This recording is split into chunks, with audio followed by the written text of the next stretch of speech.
ஜனவரி 14ஆம் தேதி ரிலீஸ் ஆக வேண்டிய பராசக்தி படத்தை ஜனவரி 10ஆம் தேதி ரிலீஸ் பண்றாங்க. அதே போல இன்னொன்னும் என்ன மங்காத்தாவோட ரிலீஸ் ஆங்க. இதுக்கெல்லாம் காரணம் யாருன்னு பார்த்தா நம்ம ரெட் ஜெயிண்ட் மூவி தான் பச்சையாவே தெரியுதுங்க. இதே போல அதுக்கும் அதை விட்டுருங்க, இதனால ஏன் பண்றாங்கன்னு பார்த்தா நம்ம தளபதியோட கடைசி படம் ஜனநாயகத்தோட வசூலை வந்து கம்மி பண்றதுக்காக தாங்க. இந்த மாதிரி வேலையெல்லாம் நடந்துட்டு இருக்கு சோசியல் மீடியாவில எல்லாருமே பேசிக்கிட்டு இருக்காங்க.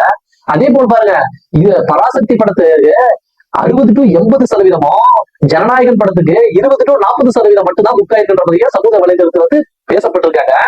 இது எப்ப இல்ல, இது இதுல நல்லாவே தெரியுது. இது ஒரு சினி ஃபீல்டு வந்து ஒரு படத்துக்கும் இன்னொரு படத்துக்கும் ஒரு போட்டி கிடையாது. இது வந்து உண்மையிலேயே ஒரு அரசியல் சம்பந்தப்பட்டதை என்பது வந்து சினி ஃபீல்டு நினைச்சிட்டாங்க. டிஎம்கேவா டிவிகேவான்ற இது வந்து போயிட்டு இருக்கு. ஏன்னா தளபதி முன்னே பாருங்க, தளபதி முன்ன ஒரு மாநாடு நடத்துக்குள்ளவே இவங்க சம்பந்தமே இல்லாம இளையராஜாவுக்கு பாராட்டு விழா நடத்துனாங்க. எதுக்குன்னு பார்த்தா மக்களுடைய கவனத்தை திசை திருப்புறாங்களாம். மக்கள் என்ன மடையர்களா என்ன, ரசிகர்களும் தொண்டர்களே அவர் பக்கத்துல லட்சக்கணக்கான பேர் இருக்கிறாங்க. அது மட்டும் இல்லாம ஜனநாயக படத்தை பார்த்துட்டு சொல்லுங்க, யாருக்கு தளபதியை பிடிக்கணும்னு நினைக்கிறவங்கலாம் ரெட் ஹார்ட்க்கு லைக் பண்ணிட்டு கமெண்ட் பண்ணுங்க.